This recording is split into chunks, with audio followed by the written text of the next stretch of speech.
I'm Brittany. I'm Nicole. And we're those girls. Welcome to episode 1 of our podcast. The podcast is going to focus on small businesses, community events, and just us being ourselves, being funny, the controlled chaos that is our lives. And just slight mental breakdowns throughout the day. Actually, I have to ask you how we say your name. Lacerda. Lacerda. Because in my brain, it's different than it's spelled. You know how you read things? Yeah. You say them differently. I've never heard you say it. So Lacerda. Lacerda Photography. So we met at Bridgewater Business Association. Yeah. They were having their little food truck thing, their annual thing. I just kind of creeped up late. Yeah. and I couldn't go that day. She bailed on me. I did. And I was like, okay, I'm starting this mortgage thing. I have to network. I'm going to go by myself. That was the first time I ever did anything like that by myself. And you were there. We talked. And were you just starting out then? That was 2 years ago. Yeah, I mean, I had been. No, it was probably a year ago. Yeah, and I've been here in Bridgewater in this location for about 2.5 years. Okay. So yeah, I mean, I was about a year and a half in at that point. Yeah, and then at that time we were having our second fall carnival. Yep, we were I was getting like, ready hey, for that. I'm gonna contact you. You can come do the photography, and then here we are. So you're our first interview. Well, it's an honor to be here. Well, you are letting us use the studio, which we fully appreciate. Making it. Brittany's dreams come true. Yes, my dreams. Well, I'm glad I can do that. Glad. So yeah. So tell us about yourself, how you got into photography and what you're doing. Okay, so I wish it was a short story. It's not a short story. We love long stories. You told me the story at the event, actually. Yeah, photography was never really a thing for me. If you asked any of my friends, they would laugh at you if you told them that I was going to be into photography or now videography, whatever it is I'm doing. I grew up in a different environment. I grew up on Cape Cod, and then immediately after graduation of high school, I joined the Marine Corps. So in 2000, I went in the Marine Corps, and obviously that was right before 9/11. Mm-hmm. So it was an interesting time to be in service, but at the same time, that's kind of all I ever really wanted to do. And then everything kind of kicked off from there. Sorry, so the Marine Corps was all you ever wanted to do, or photography? Marine Corps. Okay. Yeah. So the Marine Corps was, as a young kid, that was like what you wanted to do with your life. Yeah, that was basically what I wanted to do with my life. I wanted to go and do that. That was my thing. I wanted to get off the Cape, and most people that are from there will tell you the goal is to get off, and then most of us never actually leave. So, I did that. I joined the Marine Corps. I got off the Cape, and I got to see the world at a very interesting time in the world. Yeah, it wasn't for vacation, but it was definitely not the Cape for sure. But I eventually that everything kicked off in 2003 after 9/11. We went over to Iraq and did all those things, and then I eventually ended up getting out. I moved to Myrtle Beach for a little while, which was an absolute big mistake. Not fun. Sounds fun. It was too much fun, That's I think, in a very unproductive way. Different type of vacation area opposed to the Cape, but still vacation. Yeah, I mean, it's pretty much kind of the same thing.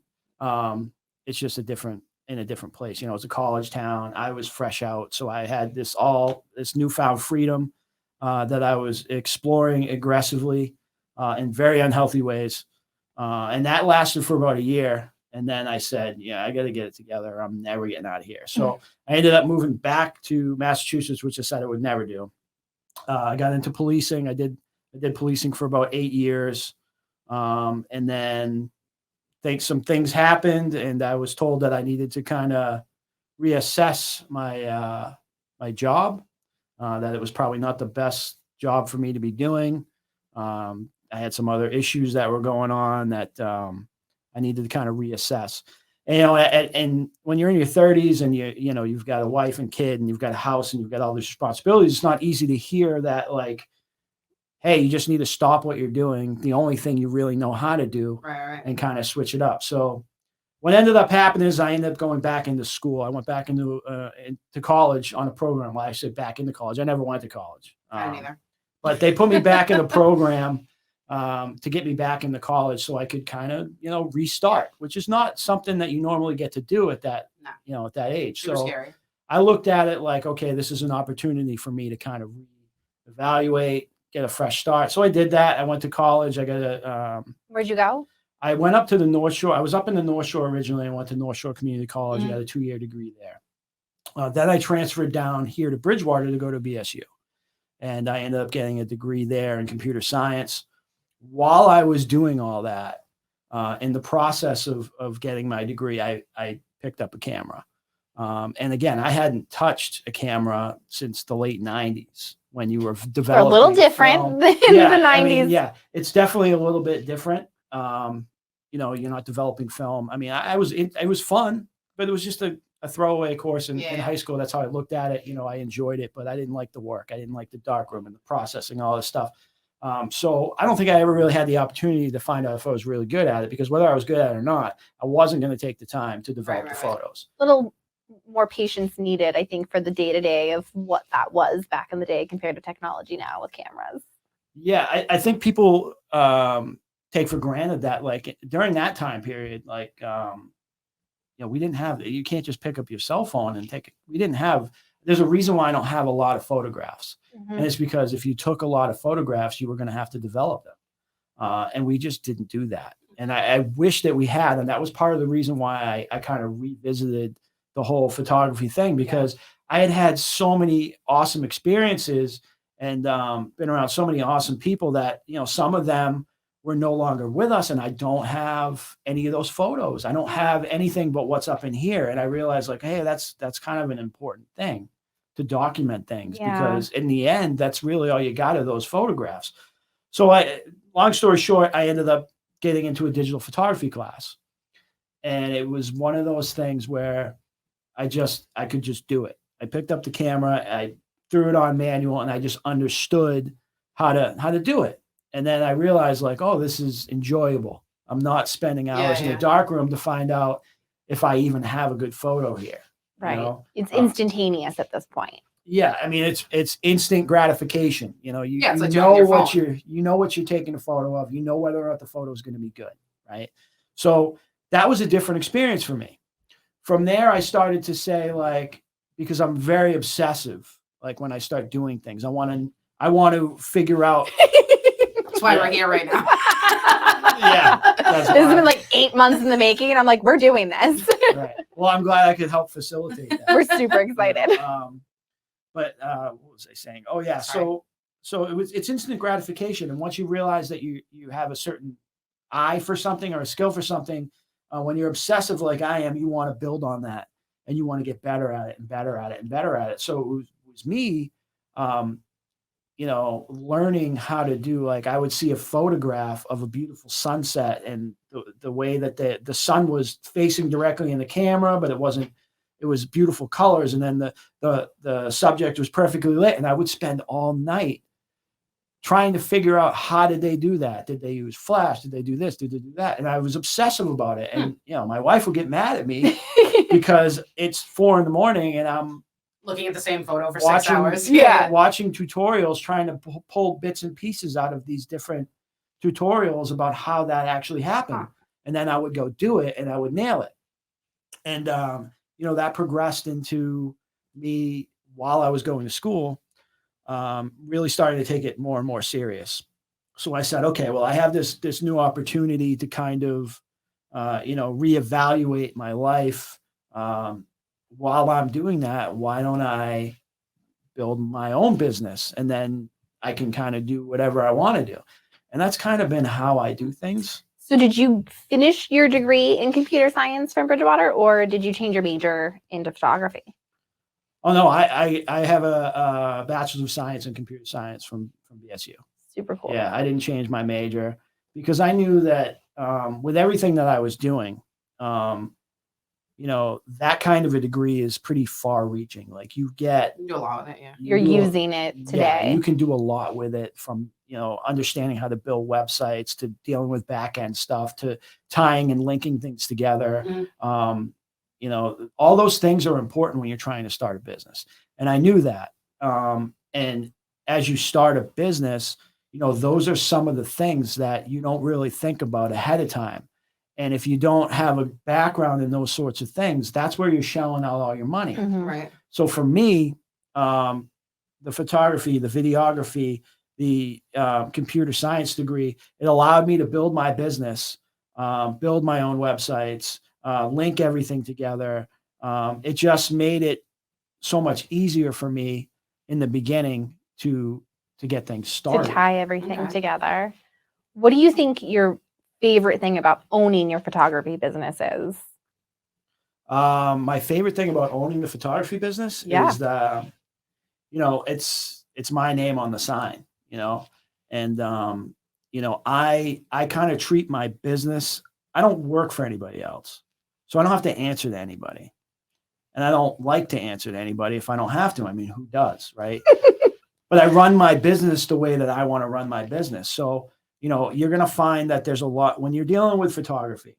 Okay. You're going to find that there's photographers out there who will just take on anything they can get all the time. Mhm. Slam busy. Well, that's good for the photographer, but that causes the consumer to suffer, because why is it taking 2 months for me to get my wedding Yeah. photos? Why is it taking Okay. this long to do this, that, and the other thing? It's because you're not a priority. You're just another job. So when I started doing this, I said, no, I'm going to attack this like I attack everything else. I'm not going to take on more work than I can handle. And I'm going to deliver the photos in a 2-day period or a 3-day period at the most. Yeah. So when I do weddings or events, it's possible. There's been times where I've done a wedding in the afternoon, come back to the studio, edited photos all night, and that bride wakes up to her photos in the morning. That's super Because like cool. I used to be an event planner, and we would plan weddings, and we would vet the photographer, the food. We would give the bride and groom all the choices. And if we had somebody that was like, I'm gonna have you these photos back in 2 days, you would have won every single one, because a lot of them are like a month, 2 months. Like that was one of the things, is like the bride and groom would be like, how fast are we going to get these photos back? That would help them decide who they wanted to pick. Yeah. Like they'd pick the style and stuff, but that was like one of the big questions we would ask them. Yeah. I mean, one of the main things for me is that I listen. So if I see a lot of, when I went into this, I knew there was a lot of opinions about this and that, and I would listen to all those negative opinions, and I would say like, okay, well, I don't need to do that. Yeah. I'm happy if what I'm doing is making them happy. If I'm not delivering their photos for a month or 2 months, that's not going to make them happy. That's normal though. That's yeah, like the standard. I mean, unfortunately, And it that's is how you very stand normal. out. Yeah. But again, like not everybody is able to kind of operate the way I operate, and I understand that, and I think most people understand that. But for me, I treat it just like I treat every other job. Like if you hire me to do an event, like I might have a job the next day or the next 2 days, but that's not going to affect when you're going to get your photos. Right. Like that job doesn't stop for me until it's finished. So, and that's how I approach pretty much everything. All right. Go ahead. No, sorry. No, I was going to say on top of that, what is your least favorite thing about owning your own business? He's the boss. Ooh. That's a tough question. Also twofold, you are the boss, is the best and the Yes. worst. The least favorite thing about owning my own business.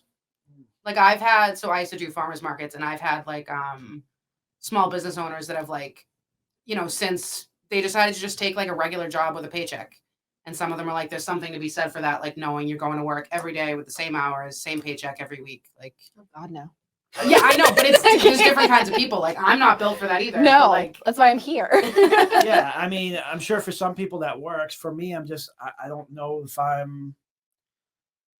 don't know if I kind of fit into that.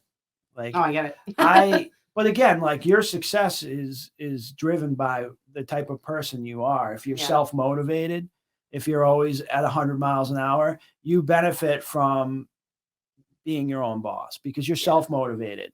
You don't need somebody to dictate to you like, hey, this is what you need to be doing today. This is what success equals. That's not for me. I don't need that. I don't need somebody telling me you need to do this, this, and Oh, this. absolutely. Because I know that, it is my name on that Mhm. sign. And for me, like if I don't if I'm not at 100 miles an hour all the time, first of all, I'm never going to get all the things that I'm trying to accomplish because the photography thing is what I do, but there's a lot of other things that I do too. So, I mean, yeah, some people are comfortable in that spot, and I'm comfortable being very uncomfortable. And for me, sorry, I don't mean to interrupt. My favorite saying though is you have to get comfortable being uncomfortable, especially when you work for yourself, because it's the only way you're going to grow and get to the next level is by being uncomfortable. Yeah, and I 100% agree with that. You know, the thing is, like, for me, I'm used to being in very uncomfortable situations. I enjoy the more uncomfortable, the better it is for me. The more pressure, the better I kind of operate. And for most people, that's not the case. For most people, when the pressure's at its highest and there's more at stake, you know, they would rather make a left, and they would rather go work for somebody else and not have to deal with that kind of pressure that they're putting on themselves. And there's nothing wrong with that. You know, everybody's different. Everybody operates in different ways. But for me, that's what keeps me motivated, you know, and I see a lot of people base their opinions off of, you know, the social media stuff and all that. That comes with it too. You've got to be comfortable in that space, you know, and for me, that wasn't easy. None of this was possible 4 years ago. It just wasn't going to happen. We were not having this conversation. What do you think your biggest challenge you ran into in growing the business has been and overcoming that to be successful? So the biggest challenge for me personally, and I don't know, this isn't going to fit for everybody, right? But for me personally, my background, I was very much not easy to socialize with. And the way I look at this business, you have to be social with people. You have to be approachable. You have to be upbeat, even if you're faking it, which I am probably 90% of the time. Well, so when we met at the Bridgewater thing, we both were like, I fucking hate this shit. Can I swear on this? This is going to be a problem. It's your podcast. I was comfortable talking to you because we were the same kind of, like, I was very uncomfortable there. And people from the outside, like her husband today was like, yeah, but like you're totally like a funny people person. I'm like, yeah, but on the inside, his exact words were, "You're the funniest." But yeah, so like I totally get that. Yeah, I mean, for me, you know, part of my I don't know how to even put this. Part of my reacclimation into normal, everyday society where people have conversations and are upbeat and happy and want to be together and want to do all these things. People that are upbeat and happy majority of days. I mean, I do. I think that is where a lot of people's success comes from, is their ability to be sociable.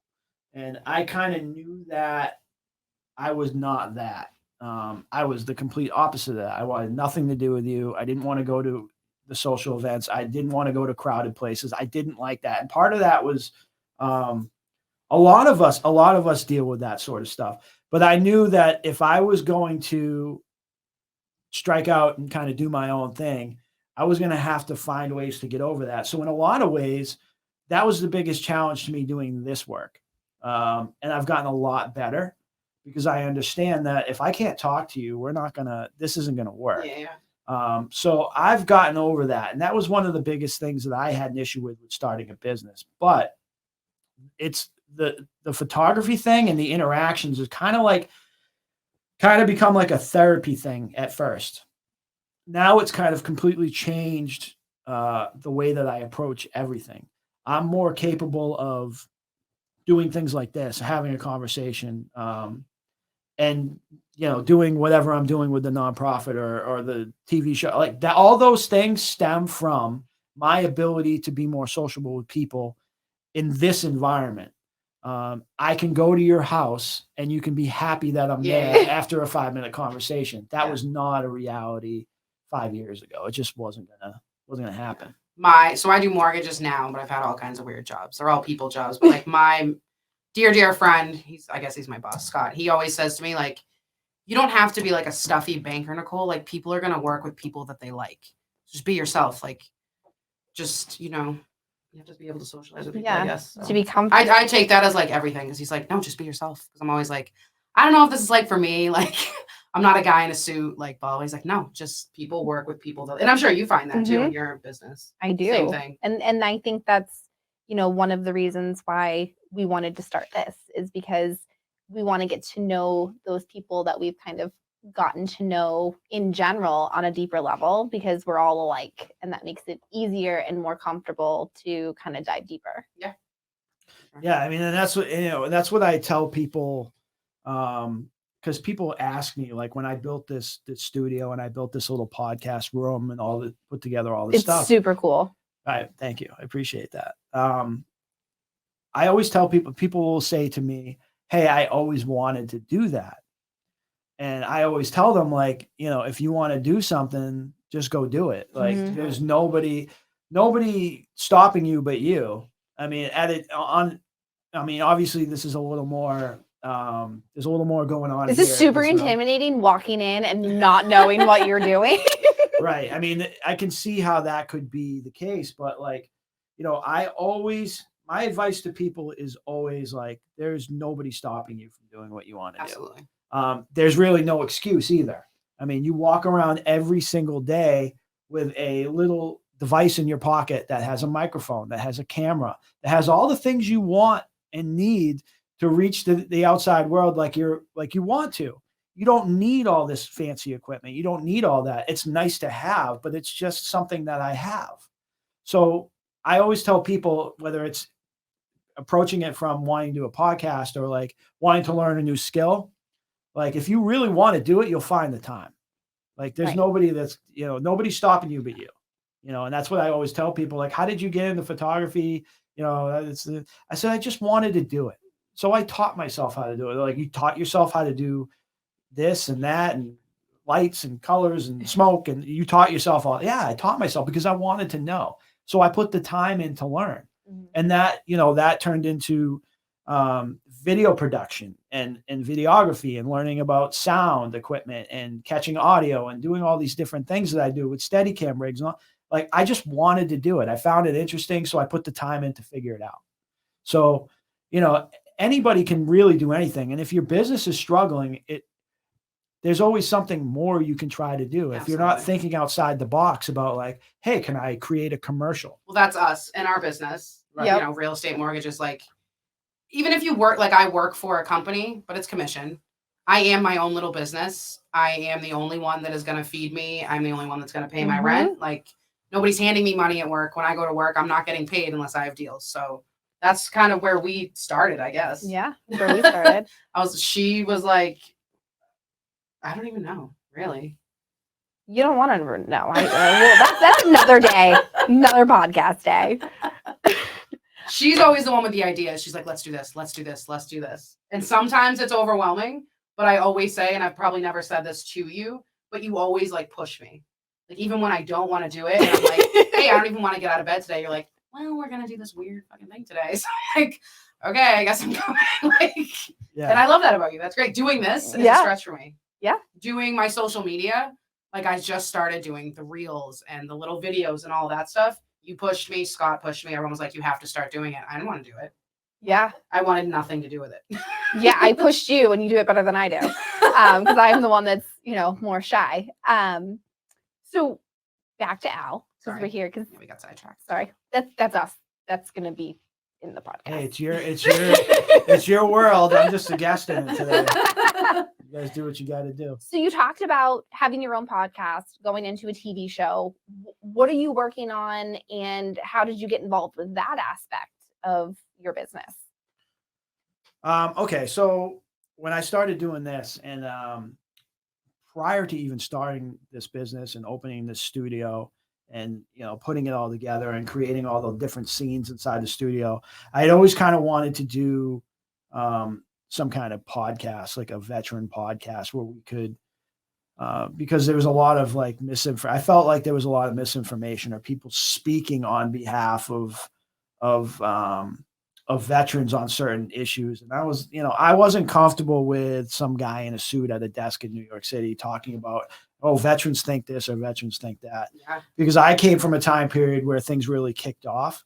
So when they're talking about us specifically, I would say where is this stuff coming from? So I said, okay, well, I'm going to create a podcast where I'm going to bring in the real people that were actually there in I these love that. places. Yeah. And I'm going to have them come on and we're going to talk and we're going to tell the real stories from the real people who were actually there, who saw things happen. So that's how it started. From there, I started having interviews with other veterans from all over the place, people that I served with back then, newer people. And then I ended up connecting with other, some nonprofit veteran organizations, specific Operation Vet Now out of Philadelphia.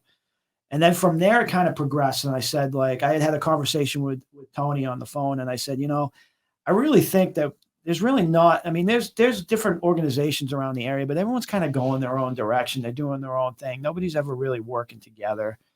And then he said, well, you can start your own thing. I said, you're right, I can. So we did.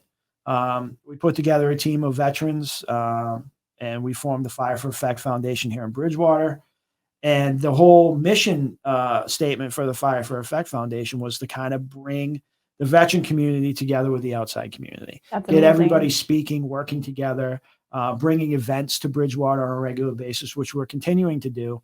You guys have a really good lineup for this year or starting to? So actually, yeah, we do. So today, I actually had some conversations and we've decided on a start date. I've reached out to some other people about, what that first event is going to look like. We've got some more work going on in the park with some heavy equipment coming on the 14th. We got to clean some stuff up and rip up some concrete and all that stuff. But, we're bringing regular events to Bridgewater every other Saturday, starting at the end of April, Super cool. all the way up through. So there's that. And then that led to us actually teaming up with Operation Vet Now out of Philadelphia and actually putting together a television show. So we're actually in the pre-production stages on the television show now, which it's, it is another initiative of the nonprofit designed to connect veterans with the outside community. All right. And the way that we're doing it, it's a separate initiative because it's not just focused on our specific community, which is what we usually do. It's going to be everywhere. It's going to be nationwide. So eventually we'll be flying in people from all over the country to Bridgewater to be on this show. That's And we're building the set this month and we have a lot of things going on. So I guess, I've been working together a lot with the town. They've been awesome to me. They've been letting me do a lot of the different things that I want to do. Like? And yeah, so that's been great. And doors continue to open. And I guess it's all just a matter of being that self-motivated person and being 100 miles an hour all the time and bouncing from one thing to the next, but doing what you say you're going to do. Mm-hmm. If I tell you I'm going to be somewhere at a specific time, it's ingrained in me that I will be there. Not only will I be there, I'll be there 15 minutes early. I'm like a big person on like being respectful of people's time. So I'm respectful of people's time, but I'm just curious. In addition to helping us with the podcast, can you teach me how to be on time? Because I'm either 20 minutes early or 10 minutes late. You met me when we were hanging out.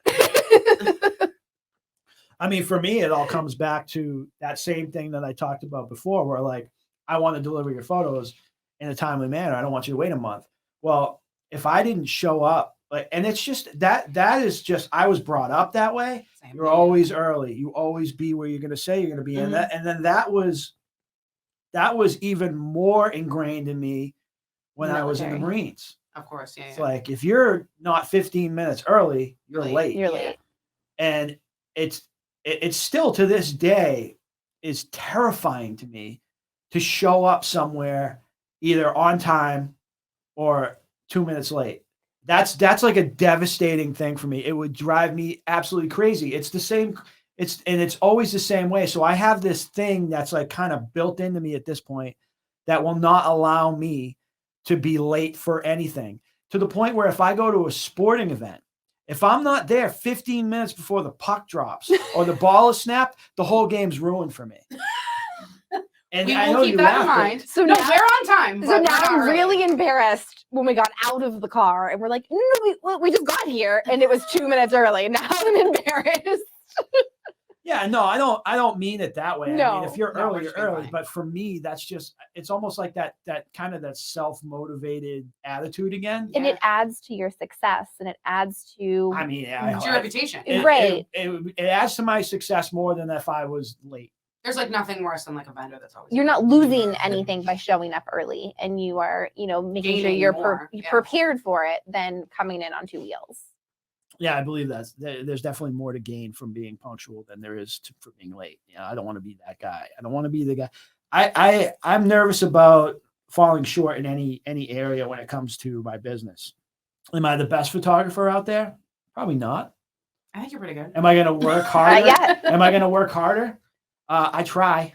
I think there's something to be said for that, because most people, especially in kind of the world we live in, with that instant gratification, they're also okay with kind of setting their own tone. So you're not going to get the same results that you would get if you were to say like a corporate organization where they have systems in place. So being on your own, that adds more to your brand by being there. Yeah, I mean, I would agree with that. And it's just I'm a control freak. When it comes to the way that I do my work, the way that I edit photos, the way that I need to have full control over everything. And it's because that's how I operate. I need to be in control. Like if I need to be somewhere and you're coming with me, you better be on time, because if you make me late, like that, we're done now. Oh, how does your kid deal with that? She was fine. raised with it. Yeah, That's true. Yeah, she's never. Oh, I'm never thinking really- teenage girls though. Like mine's anyway. Yeah, but it's just an attitude, really. It's a way of living your life that kind of, if you adopt those simple things, like Yeah. you have more of a chance of being successful in your business life. Some people say like, oh, the people that get up every day and they make their bed. They get up every morning, they go through their routine, they make their bed, they have their cup of coffee, and they go to work. Like those people have a more. It really just comes down to how hard you chase what you want, really. What your must-haves are. If it's your business, like, granted, your business is not the most important thing in the world. Like you have family, and if you have kids, that your kids and your personal relationships, all that kind of stuff are more important. But at the end of the day, like, your business is your identity, and I struggled the first couple of years just to get people to pay attention. Mhm. Because everyone's attention span is like short, Yeah. and it's not a dig against you personally. It's just the way the world works. Yeah. So if you're not out there hustling, grinding, trying to find that little thing, then you're failing yourself. Staying top of mind is super key. Yeah. I mean, you just got to be willing to put the work in. If you're not willing to put the work in, don't waste anybody's time. Certainly don't Absolutely, waste your yeah. own time. Mm-hmm. Because that's all you're doing. Mhm. You could be successful doing any number of different things. If you've chosen this thing and you're falling short, and it's because of lack of effort or because you're not willing to put the work in. I mean, there's times when I don't go home till midnight, Right. because I'm in here trying to figure something out. Mm-hmm. And I'm not wearing a cape here. Like this, I'm not Superman. Like I'm not going to unfurl my cape here. No, but it's yours. But Yeah. that's reality. Yeah. Like if you're not willing to work as hard as I am, sorry, you don't exist anymore. Yeah. And that's your fault, not mine. Like I'm not gonna do things differently, but then don't sit and complain about it either. Like you're accountable to yourself. Absolutely. Right. I think that's one of the hardest things, is being accountable to yourself, because you can, I know for me, I know I show up for everyone else. That's my motivation, is being there, because I don't want to let other people down. But like today was dreary out. Like if I didn't have people counting on me to be somewhere, I'd probably still be snuggled up in bed. Yeah. I mean, finding that like that one thing that motivates you to take that one step forward is the difference between staying in bed all day or getting up and being productive. Yeah. Absolutely. It's harder when you own your own business, because Yeah. you're the one that needs to tell yourself, like, Mhm. maybe I'll sleep in like in the morning. Maybe I'll do that. I can do that if I want to, but best believe I'll be here till 11 o'clock at Right. night, making sure that everything is done.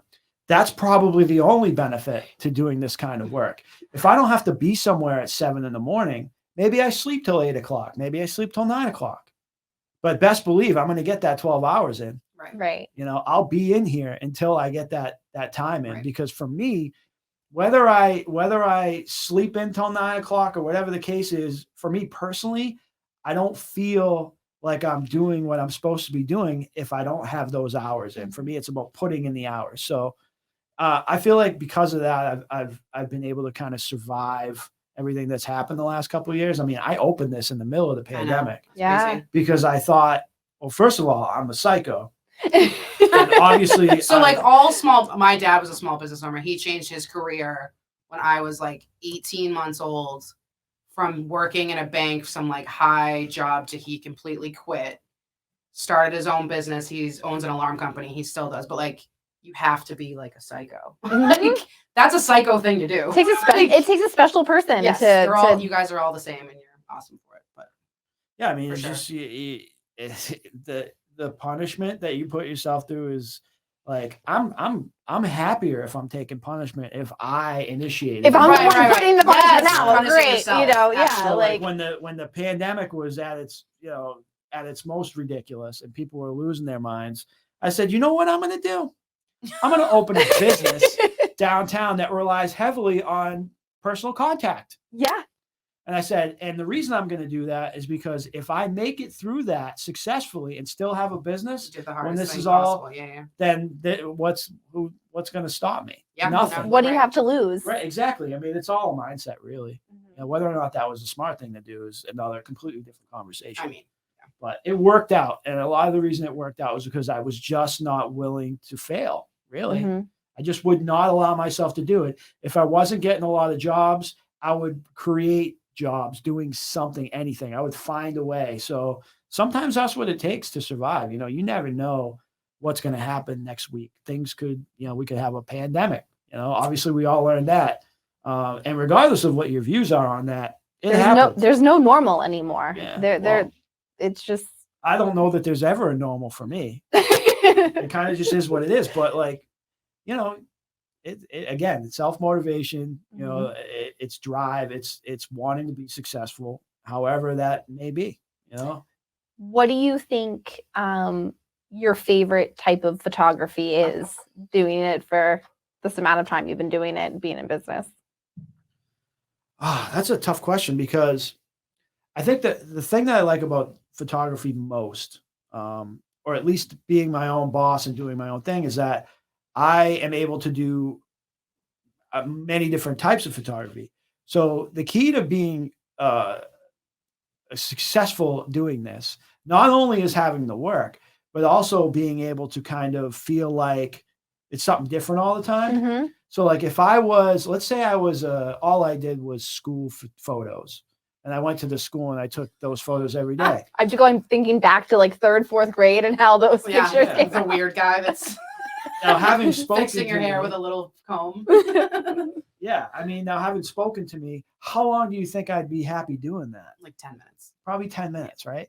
Now, that's not to say I won't do things like that, because I will, because every once in a while, it's challenging to do different things. But like, I started doing hard stuff. Like I started learning how to use flash photography, like in the middle of the day with the sun shining straight into the lens, lighting them on. I tried. That's how I learned. Like I taught myself that first.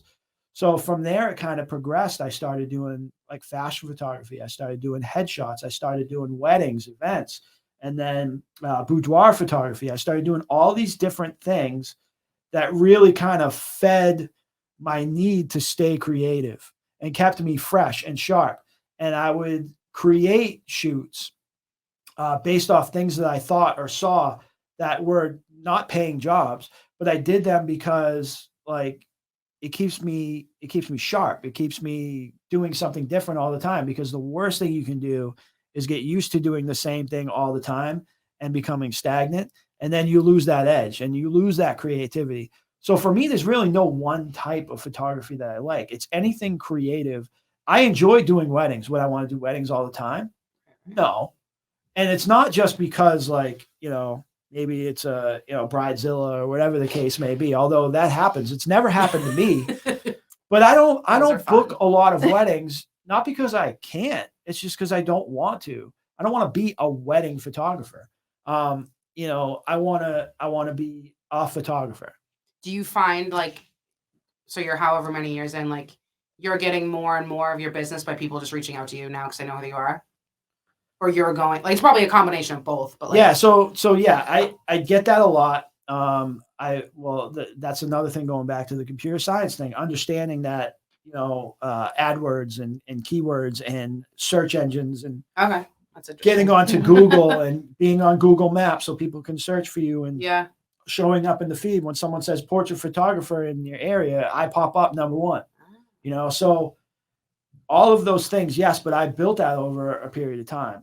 My social media, I think I don't even know what my Instagram's got, like 8,000 something followers. You have a lot, because I went to have tag you in 300. something and I was like, oh my goodness, he's like famous compared to like, I don't know if I'm famous. I think it just comes back to like the idea that like I post a lot of different stuff. Some people like it, some people don't. If you don't like it, go hire an overly priced photographer up the street and be not happy when you don't get your photos in a month. So no, social media is like a whole different animal. It's a whole job in itself. Like I've realized, I was talking to her today, so not a lot, but on Instagram now I have like over 300 followers. I never did anything with it before.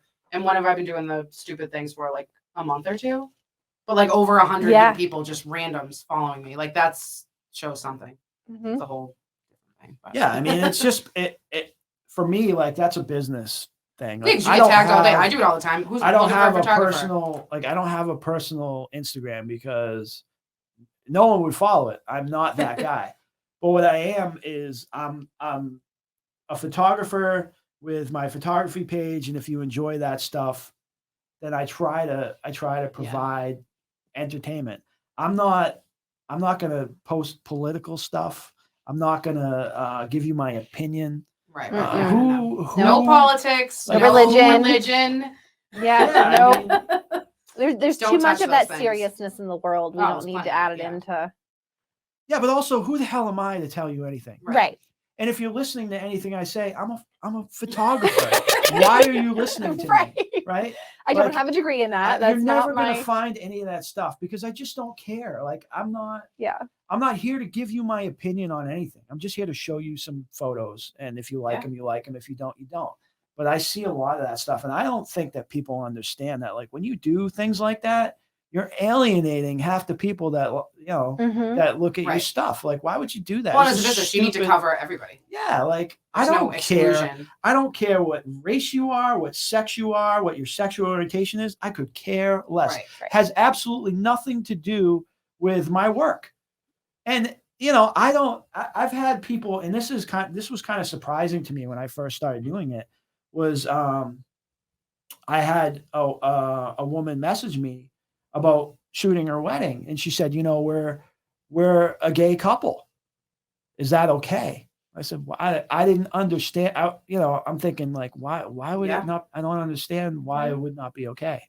But apparently, like, there's people out there who bring that kind of stuff. People are people. Yeah. There's no. I've never been the kind of person that cares about any of that. I don't care what you do with your personal life. It really doesn't matter to me. Like my job is whatever the situation is to capture it and make you happy. Like I don't care who are. You're paying me a service to get what you want done. Like that's not.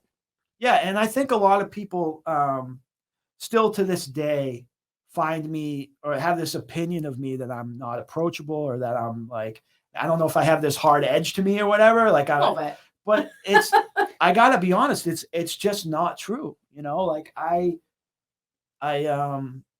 I've had people like my whole life, people that have become my best friends where I've been like, oh, I thought you were like the biggest bitch forever. Yeah. It's my face, first of all. My nieces inherited it.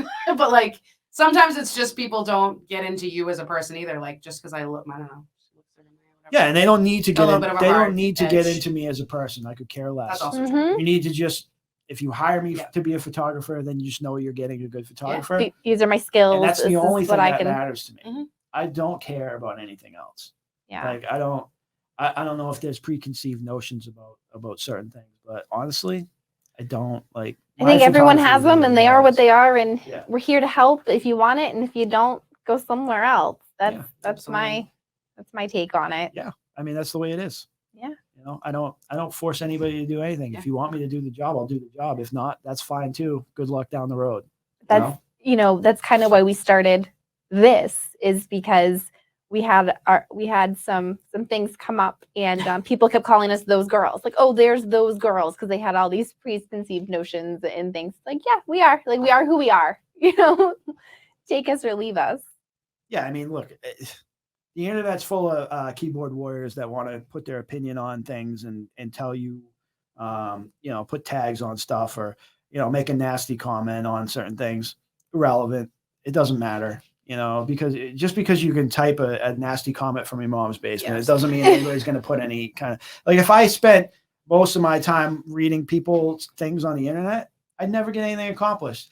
The fact that you have all that time to write all that nasty stuff on the internet means you're not working. Right. That's time spent that you could be spending bettering yourself rather Absolutely. than putting other people down. So you'll never catch me doing anything like that. Mhm. It's just a waste of time. Yeah. And it doesn't mean anything. Right. It means nothing. Right. So in that vein, you've told us about, your work, and that's like a big part of your life. Tell us one thing about you that's like not work oriented. If you actually took a day off, full day, Yeah, what would you do? to yourself, are you going to the beach? What are you doing? Well, I'm definitely not going to the beach. I grew up down the road. Oh, you from grew up in the beach, Cape, so you're probably like, no. I'm good with that. I'm still pulling sand out of places that I'd rather not talk about. So the beach, the sand, Okay, it doesn't have to be the beach. not my but, thing anymore. What but, are you like, doing? Like your ideal day off, day to yourself. So generally, what I'll do is I'll hop on the motorcycle and I'll take Okay. off somewhere. Nice. That's one thing that that I've done for a very long time. Since I was probably 18 years old, I've had Harleys and whatever else I've had, and that's the one thing that I have. And I'll say, hey, I'm going to be taking off. I'm taking off for a week, Yeah. a week and a half, 2 Everyone weeks. needs an escape. I'll thing. pack 3 or 4 Yeah. days worth of clothes on the bike, and I'm gone. Cool. And I'll go up to Canada, or I'll take off to Nova Scotia, or I'll go. Super. You go far. Wow. That's cool. A couple thousand miles. Just a couple. And I just disappear, and I pick a direction and I go there, and that's kind of my reset button. So like I'll usually do that in the summer at some point. Nice. And it's been harder to do that, obviously, Mhm. because of everything that's been going on. But I do that at least once a summer, where that's kind of my reset, where I'm out in the middle of nowhere by myself, nobody around, and I wake up in the morning and I actually bring a map. And I look at the map and I Yep. pick a direction, and that's where I head until I get tired, and then I stop. And I do That's that, great. and that's kind of my way of rebalancing myself. Yeah. What's your favorite place you've been in all of the years you've been doing that?